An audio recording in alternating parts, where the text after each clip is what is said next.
Hola, Jefas, and welcome to this episode of the Everyday Jefa. I am your host, Bessy Martinez, and I am just here sharing information of everyday women out there making inspiration, creating impact, because at the end of the day, we are everyday women.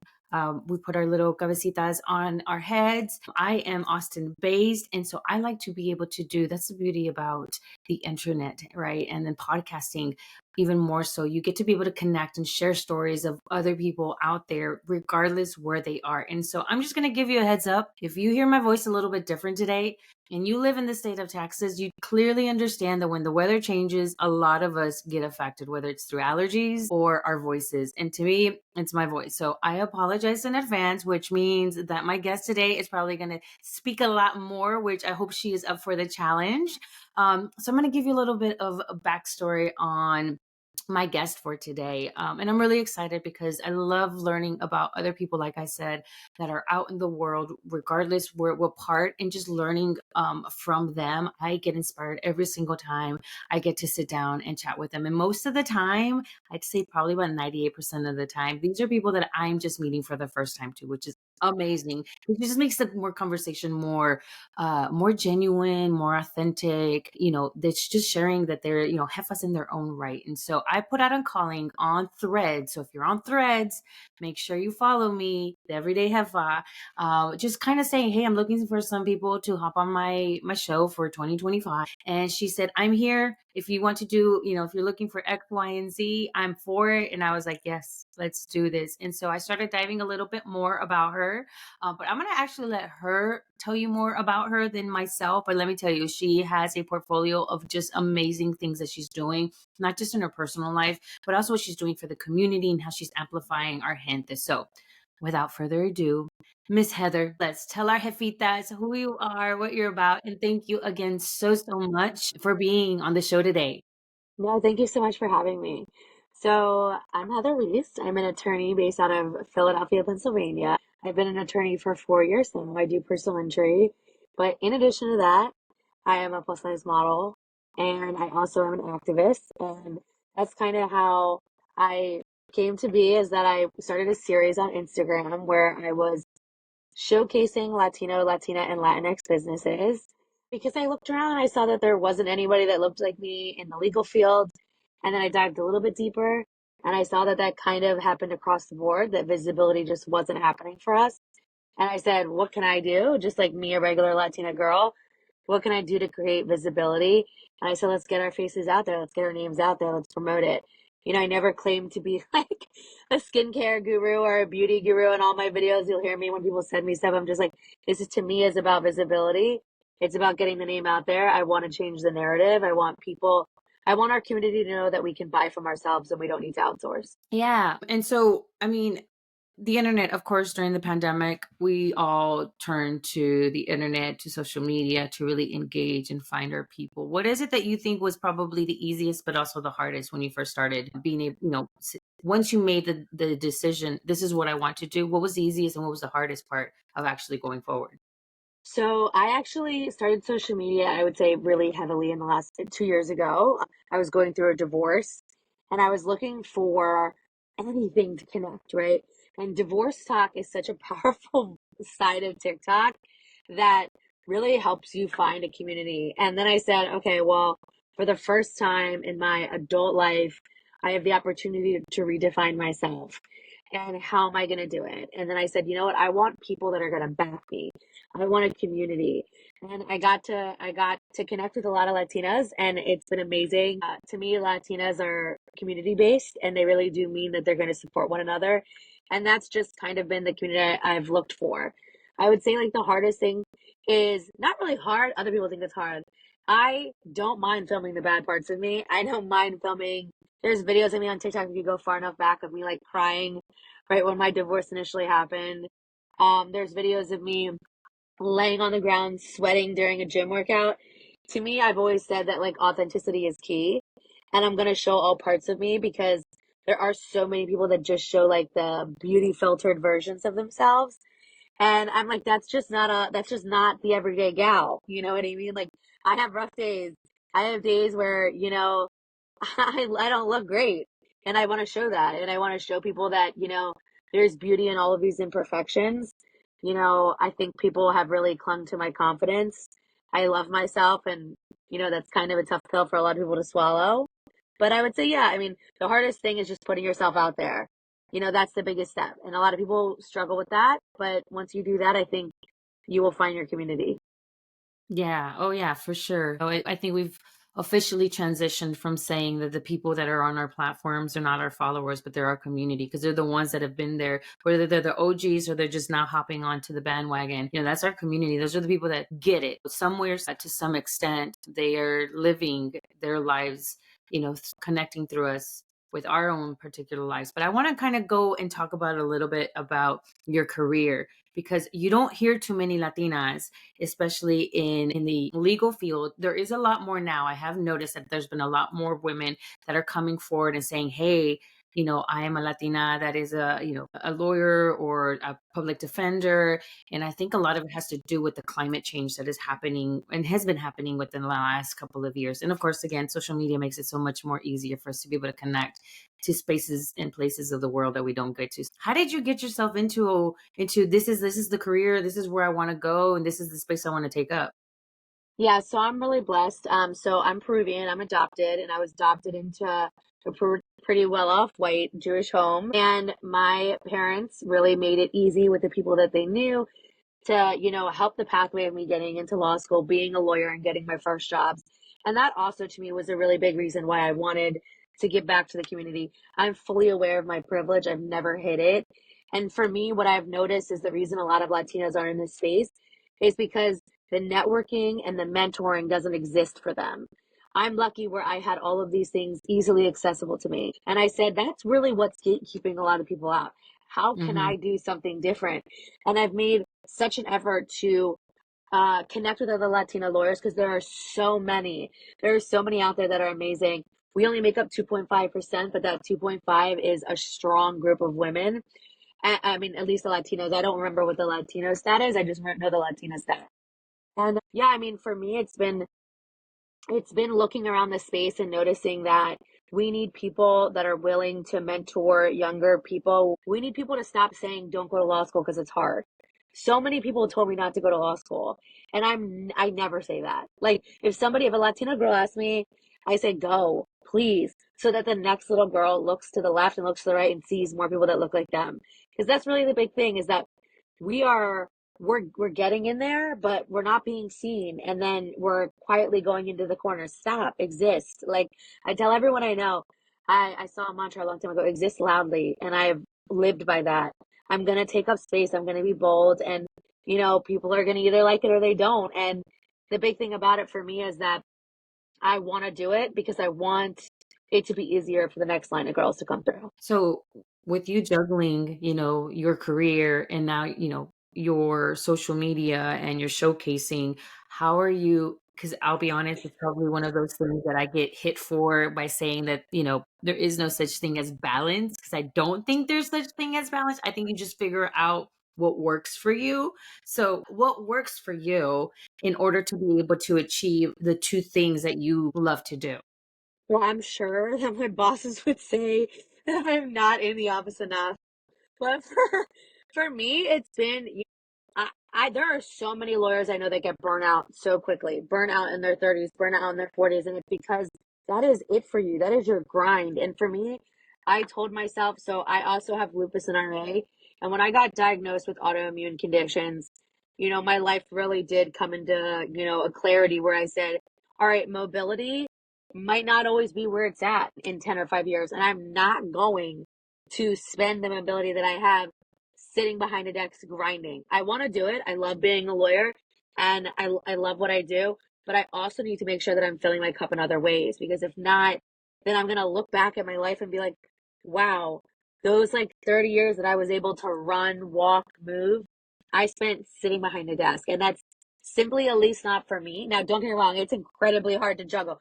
By no means am I saying that it's easy. I used to think to myself, like, content creation isn't that hard. No, it is. It is. It's a lot of time, it's a lot of work, and you really have to have a good group of people and understanding people that are around you.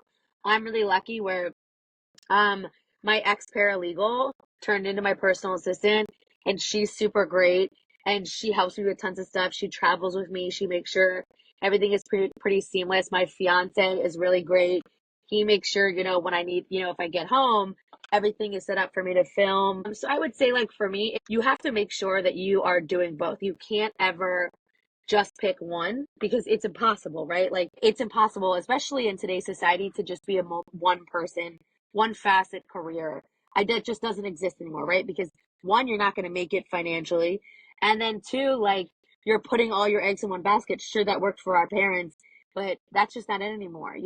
Company loyalty doesn't exist like that for all of us. You don't know where you're going to be in the next 10 or 5 years. You hope at the same place, but at the end of the day, it's not like it was when my mom was in school and my mom was in college and my mom was in grad school. So for me, what I would say is you got to find that sweet spot of balance, and you have to make sure that you have good people around you that are checking you, because that's really the big thing. I have so many amazing people that are around me that are saying, like, hey, this, and this is due. Hey, this, and this is due. Make sure you're on top of it. I would say being organized is key.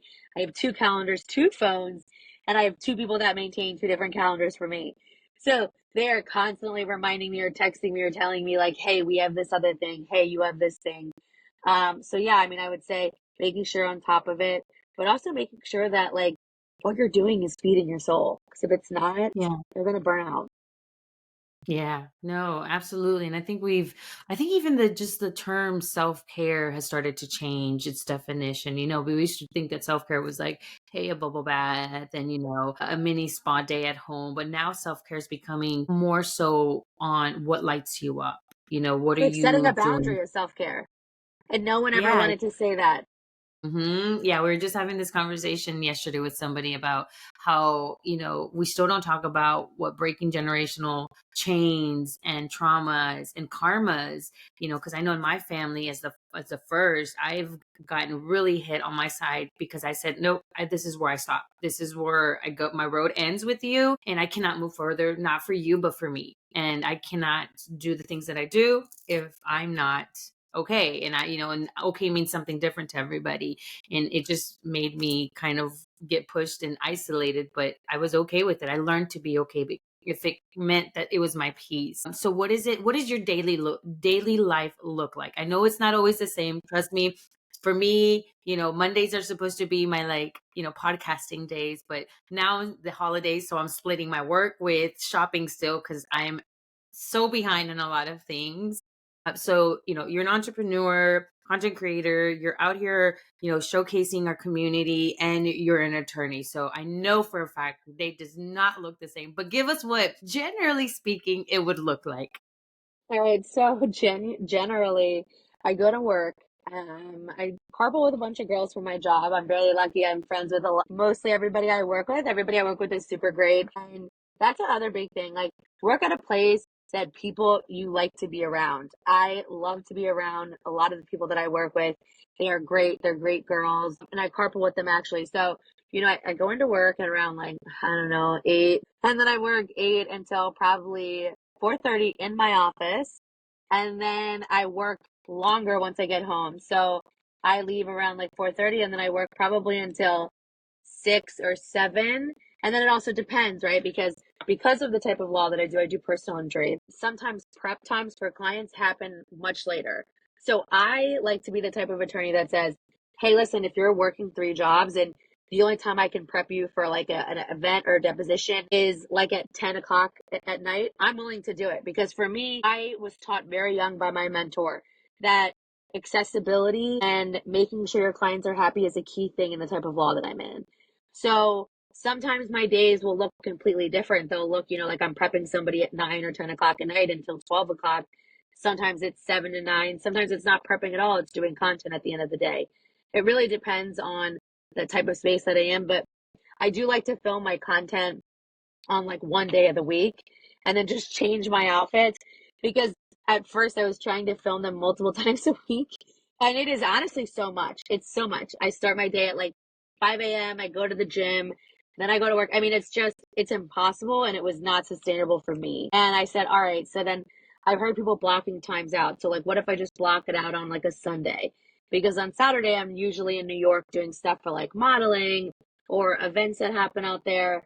So usually like Sunday, I would say I batch film content. That's like Okay, I still have a to rough day for understand. me. I still have to understand what batch content is because I don't know how people seem to think. I don't even know how most of my stuff even gets posted. Period. I think I just close my eyes and hope for the best sometimes. I And schedule out sometimes I'm fully content. aware of them. Sometimes I know what's coming, so therefore I can plan ahead. But and it's because of that, like my space isn't content creation. Like that's not necessarily not my wheelhouse. I just think I haven't tapped into it genuinely enough to understand it. So I've been, living through a lot of my content creator friends as to what that looks like. So when I see things like you, I'm like, man, she makes it look so easy. But I know for a fact everybody's told me no. That's not the No, there's case like if you 50 only takes. saw.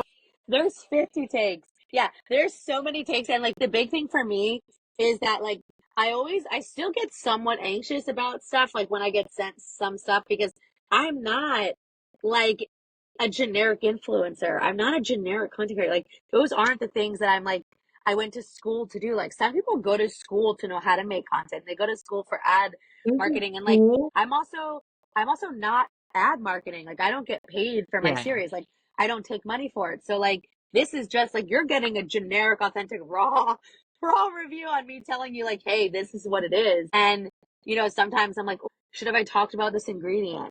And then I'm like, the lawyer in me is like, no, I'm gonna tell them to read it. I'm gonna tell them to read it because I can't pronounce every ingredient. And I always say like, hey, I don't know if this is gonna work on your skin. It worked on mine, because for me it is the content creation portion of it. I love, don't get me wrong, I love to film. There's always some sound in the background that you have to clip out if you're filming in a house with somebody else. And then it's just like the lighting has to be great and all of these other things that come into play. And it is like a job. If I were to really want to get as much content as I'd love to get out, it is a full-time job. I wouldn't be able to do both jobs because it takes a large portion of my days up when I batch content. And literally what I do is I sit and I film 4 videos. I'll change my outfit for each video and I'll schedule out content. That's my biggest thing that I always tell content creators, at least the ones that are newer, because like I don't pretend to know a whole bunch, but I just say, hey, scheduling content has been a dream for me. It's a lifesaver because I can be at work doing a deposition or at an arbitration and my stuff is just getting sent out because it was already scheduled to get sent out that time. So like example Yes. today, I had something that got posted at 12. I wasn't on click post at 12. I was with you. You know what I mean? Like it had already been scheduled to go out. And I think that frees up a lot of your time. Oh yeah, absolutely. I live by my calendar. It's to the point where I send my family my calendar, and if y'all don't know what's going on, this is the time that we can eat between this hour and I love that. I love that.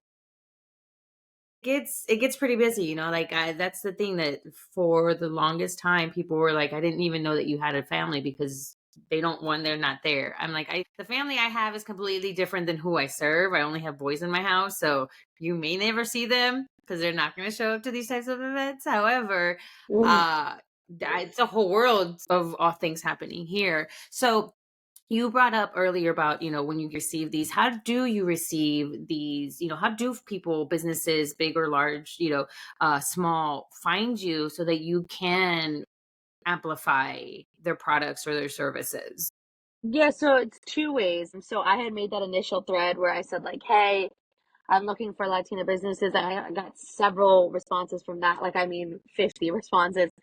And now it's gotten to a point where, I'll see something like that'll show up in like an ad or, a lot of the times what I do is I search like Latina or Latina owned in Instagram and I'll see a business or something and I'll say, oh, let me reach out to them. And I reach out to them and I say, hey, I'm doing this series and showcase. I'd love to connect with you to talk about it.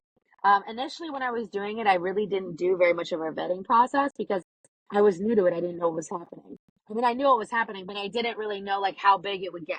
Now there's a Yeah. bit more of a vetting process where I check the business out. I like to make sure that, I align with the same morals and values of some. But for the most part, I haven't found any that I've had an issue with. But for me, yeah, I mean, like a lot of the times I'm reaching out or they're reaching out. It depends. Like the bigger businesses, I've reached out to them, and then I have the people that are making this stuff out of their home and, they reach out to me and I'm more than happy to do it because for me, it's like I always say, like, I'm never trying to make money off this. This is just me doing what I can to create visibility. So like a lot of the times companies will say, "Oh, we want to give you like an affiliate link and a commission code." And I'm like, "Nah, I don't want that. Like I really don't." And there's been a few businesses that actually have not wanted to work with me because I didn't want to do the affiliate code. And I feel so bad because I'm like, I'd love to amplify you, but I never want the narrative to be that I thought I would make money from my community because that's not what I'm doing. I've been gifted a lot of items and I'm super grateful for that. But I've never wanted it to be a thing like that. I just always wanted it to be, this is who I am. This is what we're doing. We're about getting names out there. We're about getting businesses out there because I want my people, because I have people from all over. When I also started this, I had started interviewing Latino professionals and I thought I could do that in addition to doing this. And like about 10 episodes deep, I was like, I can't do both. And I mean, I met great organizations. I met at some out of Texas, Latinitas, which is that group that works with STEM, that promotes STEM and Latina girls. Like, I met them. They were phenomenal. I interviewed them, like Corporate Chingona. I mean, a Latina sex therapist. There was so many amazing people I got to meet and got to talk to that, the series really took on a life of its own. Yeah. Yeah. I mean, you just never know what direction it's going to be, which is why I think, just being one, when you're authentic and you know yourself, like we all have that gut feeling, we all have that thing, like we want to help with everybody, but we have that gut feeling where what is it that's really going to work for us? And more times than other, it's actually going to work out on its way. But also it gives a better understanding to your community as to exactly what you do. Cause I don't know how many times I've gone on somebody's social media or I've looked on their website and they have a lot going on, but I can't still figure out who they are. So what would be something that you would recommend for somebody like that? Because I'll tell you, there's still people jumping on the content creation and the social media influencer blogger, whatever it is you want to call it, wagon, and they are feeling probably more lost than ever because there's so many people out there now, so many names. So what would be your best advice to them? I mean, I would say find your niche, find your community, and work on not trying to be the best at everything, right? Like I don't really even talk about other companies that aren't Latino, Latina, or Latinx, right? I mean, that's when I want somebody to see me and see my name, I want them to think of that activism work and that showcase, that series. And I've been very, um, you know, thoughtful in the way that I make my posts and the way that, even my bio is like, it has that I'm an attorney model and then it says like activist showcasing these things. And I have that across my platforms. And I think that's the big thing for me with content creators is I've seen so many lifestyle creators and so many other ones that are doing a little bit of everything and that might work for them. I don't know what works for everyone. And I always tell people that, like, I don't have a billion followers. Like, I'm not out here with 10 million or a million or even like 10,000. There are content creators that do everything that have 10,000 followers, millions of followers. Like, I can only say what's worked for me. What's worked for me in terms of engagement and in terms of actual views on my stuff has been a focused, driven path where I say, this is what I'm focusing on. These are the things that I'm going to show, and I, like I said, it doesn't, that's what I would tell people. Be conscious about it, be authentic, and pick your thing. Because in my experience, and again, this is only my experience, trying to do everything isn't going to work. So pick one thing that you really love, or one style of lifestyle content creating, or one style of makeup, or hair, or, those other things. Pick that and really, really build a fan base and be conscious, spend time, meet people, go to events. Like, I've had so many people say to me, like, I can't believe you drove 2 hours to this event. And I said, yeah, I said I was going to be here. I said I was going to be here. If I'm going to be somewhere, if I say I'm going to be somewhere, I'm going to be somewhere. And I think that's the other big thing. Make sure that you're willing to put in that commitment and make sure that you're willing to show up for the things that you say you're going to do. So many people I've worked with have said, like, what we love most about you is that you follow through with what you say. And that's a big thing in the content space. A lot of people are like kind of lackadaisical, like, oh, I'll go to this event, thank you so much for it, and then they just don't show up. And maybe some people are able to do that, if you're a big enough name. but I just never wanted that to be my name. You know what I mean? Like I've always wanted to say, all right, for me, I'm showing up for Latinas. I'm going to Latina events. I'm going to be there. If it's in New York, I'll take the train or I'll drive 2 hours. If it's in DC, I'm going to show up. Even if it's in Austin, even if it's in Texas for a Latina summit, like no matter where it's at, I'm gonna start. I go to them. I'm gonna show up. Yeah. Yeah. For real. Yeah. Cause it's, people, so I think a lot of times often we get so wrapped up in the result portion that we kind of do. I know, because I'm guilty of it. I'm one of those, like, call me out on my shit, because I'm only human at the end of the day, and that's the only way that I'm gonna learn. But it's sometimes we do get caught up, with the end result, that we forget, and we lose who we are in our personal identity, and what is it that values for us, because we're too busy trying to do all of the things too. Yes, it's already a huge commitment in itself to just even create content itself, and the purpose of even doing it to begin with. So if you could go back to a specific part of your timeline, whether it's the content creation part of your life, or it was going to school and deciding that you wanted to be an attorney, what would you tell now, knowing all the things you know now? What is the one thing that you would tell yourself in that particular time? I think I would. I think I would go back to when I went to law school.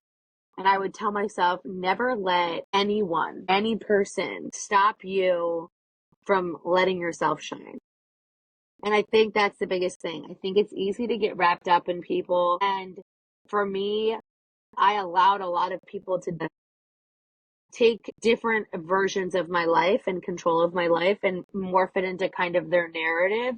And I cared so much about that. The older I've gotten, the more I've said, I don't care if that's your narrative. Your narrative is your truth, babes. My truth is my truth. Like, we don't all have to be on the same storyline because I'm going to be a villain in someone's story. I'm a hero in someone else's, right? I mean, for me, I think that's the big thing. I think I would tell myself, never dull your shine for someone else. Never. Okay, so now we went back in timeline. What do you think your future self, do you think that their advice to you now would be? Like, looking back, like somebody 10 years from If now you telling looked me, forward, if you looked forward to your future self, what advice do you think she'd be giving you right now? I think she would be saying, like, enjoy every moment, drink this in. You know what I mean? Like, I think that's really hard sometimes to put things into perspective and to really breathe in all the moments. And for me, there's just been so many amazing things that have happened over the last 2 years. And it's kind of like when you have a major event that you've planned a party for like 15 years and then it happens in a blink of an eye. I think for me, that's what my future self would tell me. Enjoy these moments because it's only going to get better. And you really, really do want to look back and say, wow, I was present at all of these times. What is your go-to affirmation? I would say, like to myself or in general. Yeah, just to yourself. The one thing that literally just either pops you right back into place, or whatever you say in the first thing in the morning, you're just your go-to affirmation. Okay. I would say there's like two. So the big Okay. one I always think is give everybody grace because it's everybody's first time living. And then the other one I would say is exist loudly. Like both of those two things. But I think they do different things, right? They exist loudly. It really plays in for me. And the other one is kind of like what I have to tell myself when I wake up in the morning to deal with whatever else is going to happen on the day, right? If I'm going to deal with a client that's upset, or I'm going to deal with a coworker that's upset, or I'm going to deal with just a random person off the street that's upset, right? Or if I'm going to deal with a family member that's upset, what I always tell myself is give everyone grace. I saw this amazing TikTok song or like thing about 10 months ago, and it was like, this is everybody's first time living. And it's everyone's first time experiencing this exact experience, this exact moment. And if you think of it that way, then you're not punishing that person anymore. You're not saying you should have reacted that way. You're saying, okay, this is your first time dealing with this, and you reacted that way. And it is Mhm. what it is. Yeah, those are two really good ones. Those are really two good ones. Lately, I've been, when people come and ask you, "Hey, how are you doing?" My life personally has been a little bit challenging the last couple of weeks. It's almost like 2024 said, "We're not going to let go of you yet. We're going to see how much more you got left in you." And so I started telling people, I'm grateful. I'm blessed. And they would look at me like, huh? And I'm like, because I am grateful and I'm blessed that I have these opportunities to be able to feel the things that are happening around me. They may not be fun, but I am one of the few people that get to still experience this. Not so many people do. And so people are like, okay. I'm like, I'm not going to tell you I'm good. I'm not going to tell you I'm great. I'm not Yeah, be lying to you, but I'm also not going to spill the beans and give you all the tea. I said, what is going on in my life? But I will tell you that I'm blessed. So if you look at my Instagram, where you put your little note or whatever, I have on there, it says, I'm blessed. And I it's love because that. I'm blessed, guys. Like, I am blessed to be able to wake up every single morning and just breathe. And so whatever's happening, I'm grateful that I get to be the one that got chosen to experience all these things. So I really love those two. I'd heard the grace one, but I give myself grace. So like a lot of them I've used for internalization, but to be able to say, okay, if I give myself grace, I have to give other people grace too, because like we don't know what's on the other side of that, situation or whatever the case might be. So thank you for bringing that up and just giving me a different perspective. So this is the kind of off the wall, get to know you better type of thing. Have you already chosen your word for 2025? My what? My word? Words? No. You have not chosen your word. Okay. Did you No, I choose a never word for heard of that. Really? So No. I don't know who started it or how it even came about, but usually a lot of people, what they do is they choose a word, whether it's an intentional word, right? Or it could even be the word intention. So like for 2025, my words have been alignment, and peace. They kind of sort of go hand in hand because you will find peace if you are aligned and so forth. So that's everything I'm going to do. It's I'm going to make sure that it has to be aligned either with me or with my business or with my community. If not, then I don't care how much money is coming to the table. I'm sorry, but I'm going to back away. And then I need to find peace, and that includes the boundary setting, the taking more time for myself, the healing the inner niña. I mean, it could be all different things. So some people have chosen words like I went to an awards ceremony. We were given an award for mental health.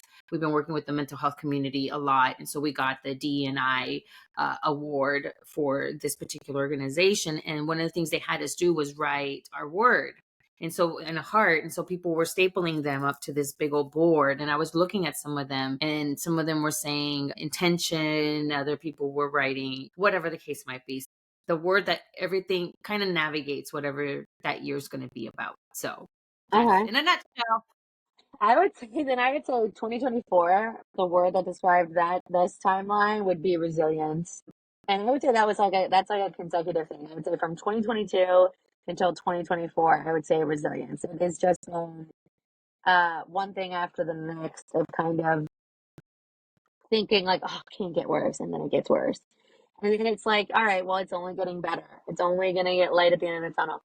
I would say for 2025, I don't know, I guess I would say like self-preservation. Like for me, it's like I have done so much and allowed so many other people Mm-hmm. to kind of say like, this is the way you have to do this. This is the way you have to function. And like, no, no, I'm going to function my own way. I'm going to do it my own. I'm going to choose myself. And, no matter what that means for me and whatever places I end up in, I think that's kind of my thing. Like self-love, choosing myself. And I think self-love is different. It's bigger, expanded. Because I've always loved myself, but outwardly loving myself enough to let other people know that I'm choosing me as I think a new thing that I'm coming into. I think that's a thing for 2025. My self-love is now changed into a different version of self-love. Because I think people equate self-love with like confidence. And I've always been confident. But I think self love in terms of me saying, no, I'm not choosing you to the detriment of me. I'm not making this to the detriment of me. I'm loving myself enough to choose me in every aspect, in every relationship, and whether personal, professional, business, whatever it is. I think that's kind of my thing for 2025. Yeah. Yeah. At some point, I realized people cannot have access to me just Yeah, because I'm in the community and I'm doing things for the community. It still does not give people access to me because. I love that. I love the access to me. I think that's so smart. It's funny that you mentioned that. When I was dating before I got engaged, when I was first divorced, I remember being like, all right, people get like a 2-month subscription to me. I'm like a 60-day subscription before I tell people like this is a wrap. This is it. And I'm like, not everyone is gaining access to me. Like, I'm going to vet you. And if I think that you're a decent person that I could align with, then like, sure, you're going to get a short-term subscription. If you choose not to buy the package, then it is what it is, and I'm out. And I remember my sister being like, what? That's so crazy. And I'm like, yeah, not everyone get access to me. And the access ain't unlimited. Mm-hmm. It's not an all access pass. Yep. Yep. Yeah, I had to learn that. I learned the hard way. Let's just put it that way. I learned the hard way.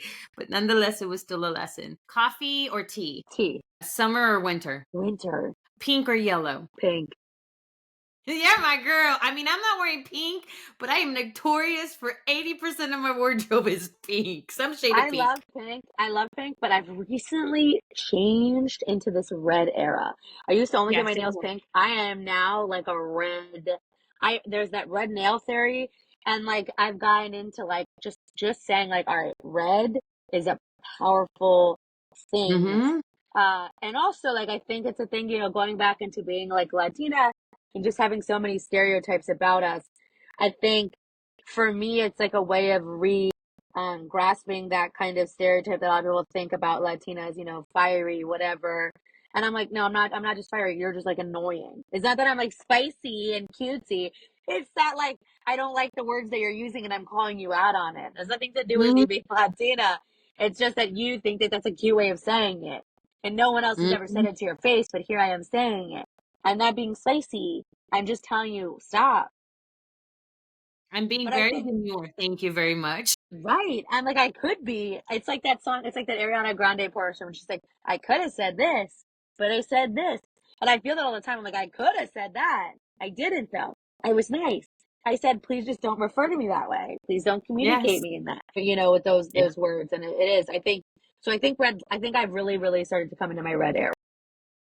Yeah. I see the shift in my wardrobe too. I mean, I still love my pink, Yeah. which a lot we use a lot of red. So here in Austin, we have a conference during Latina Day. It's called Latina Day Weekend. It's pretty straightforward, and that's what we wear. Is we wear red for empowerment, or any shade in the red space is what I always tell people. I'm like, whatever makes you feel chingona, like show up however it is. Just know that red is typically our color, and so yeah, that's where we predominantly use the red. And then I'm known for my big ass hoop earrings and my red lipstick for the so most of the time. I keep it natural when it's like day to day, but like when I'm out and about, yeah, that's one of the things I think I really truly gravitated when I started learning a little bit more about you, was the fact that the energy, you can just feel the energy in everything that you post. And it sometimes, I don't know if everybody can, but sometimes I can tell if somebody is all the things, but maybe have behind the scenes not all the things, if that makes any sense. But I could just be like, no, I can tell that this girl is like through and through, like she's no BS and she's giving you who she is. Like I can't be seven different people. And I tell everybody, I'm like, what you see out in the community is the same way you see me at home.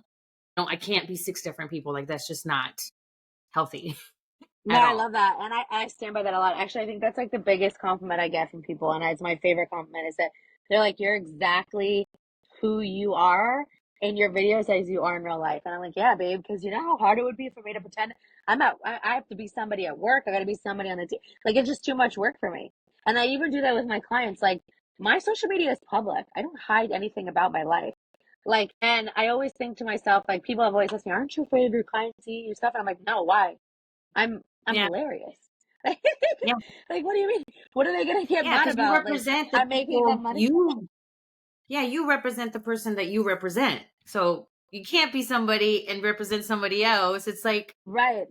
And I always say that. I'm always like, anytime I go to legal conferences and, women's conferences, I always say like being a lawyer is the least interesting thing about it. It is the least interesting part of my personality. And it is my job. It's my 9 to 5. I love to do it. But it is not all there is of me. And I've gotten clients from tons of other things. Like I've gotten clients from modeling shoots. I've gotten clients from content. And like I think for me, when people hire somebody, they don't always just want to hire the person on the billboard or the person in the commercials. They want to know they can trust the person. And if you've seen 17 of my videos and you've watched my journey and then say something like say, unfortunately, you get in a car accident or your friend gets hurt, you go, oh, wait, I think I knew that girl. She's on social media and I think she might do that also. And then you've already developed a relationship in the way that you know who I am. And now you can reach out to me that way and you say, hey, listen, I got in a car accident, whatever, and I might not even be able to handle it, right? Like it might be in a different state, but after seeing me, that I have connections in every state. I have Latina lawyers all over, and I've met amazing Latina lawyers, and I might say, oh, I might not be able to help you, but let me send you to this person that can help you. Yeah. And I think that's the level of trust and authenticity I want my clients to see me as, not just a perfectly curated person that shows up for court. See that I'm a human and that I do other things, and there's things that I do, because then you kind of say, all right, no, no, no, she's not a boring lawyer. She's not just like the person that doesn't, just shows up and pretends they're perfect. Like there are so many lawyers that engage in the fake it till you make it. I've never done that. If I don't know something, Yeah. I don't know it. And I tell people that all the time. I never want to be a lawyer that says that they know it all. I Yeah. don't. I'm a lawyer that's learning. They call it practice. Everyone says they call it practice for a reason, the practice of law. It is a constant thing that's evolving and learning. And I don't pretend to be the best at it. I don't pretend to be the smartest at it. I will work the hardest that I know for you, and you will see exactly who I am, and everything I put into my life, I will put in for you. But yeah, I think that's the other big thing. You get to know me, and then you know your lawyer. Yeah, yeah. I mean, authenticity. It goes right back to the word authenticity. I think now more than ever, 4 years, if you want to call it post pandemic, people are realizing that everybody's really, that's what they're all interested in. I think as a content creator, person that's been researching a lot of this stuff, big box companies are really looking for the smaller numbers because they're more authentic and because they're more engaged with their communities to get those things out there versus you know just you being lost in the noise, so to speak. As we wrap up, I mean, we could probably chit chat forever and ever. One of the things I like but I don't like about when I meet people for the first time and we interview, because I'm like, I have more questions or I want to learn more. What would you like the hefas that are watching or listening to take away from our conversation, or from you just in general? What is something that you just want them to walk away with? I would say just always be true to who you are, and you'll find your tribe. Your tribe will come to you. It's like that old movie where it's like, if you build it, they will come. For that, I Mhm. think it's Field of Dreams. It's like that. You know what I mean? Like if you make if you make the content that is true to you, the people that are meant to find it will find it. And don't Yes. worry about the numbers, because somebody said to me a long time ago, you could have 1 million followers and none of them are viewing your stuff. Or you could have 500 people and all 500 people are viewing and engaging. And I remember somebody said, oh, I got so sad because I didn't have that many. I only had like 400 viewers on my live. And I said, imagine if you were in front of 400 people. 400 people. That's a lot. That's a lot of people to show up to a show. Like, yeah, they might have only been there for a second, but that's 400 faces. That's, social media and society has done a way of kind of minimizing numbers and engagement and kind of going for the big thing. And it's like, no, I'd rather have 4,000 people that actually engage with me. I'd rather have Mhm. 400 people that engage with me. I'd rather have 4 people that engage with me, right?